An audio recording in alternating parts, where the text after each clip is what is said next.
Magkano ang kikitain sa sitaw bilang isang seller or dropshipping seller?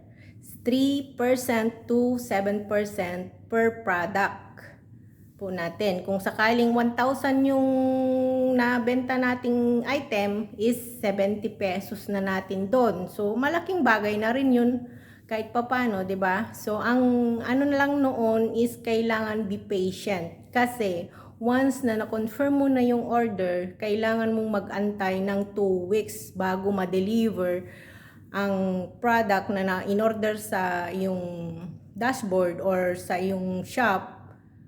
Bago may deliver is kailangan mag-antay ng 2 weeks.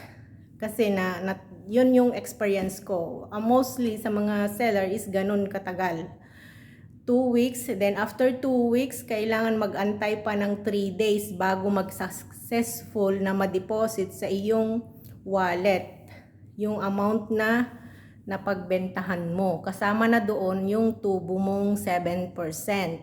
So, kailangan talaga be patient at yung perang gagamitin mo doon is hindi pang emergency kasi kahit gustuhin mo mang i-withdraw, kung nasa freezing wallet pa siya at wala pa sa wallet balance, hindi mo siya ma-withdraw. Yun lang yung kailangan gawin. Kailangan be patient para kumita. Kahit papano, kung malaki ang kita, ang puhunan mo, malaki ang kita mo. Pero kung wala kang malaking puhunan, okay lang na mag-start sa mababa.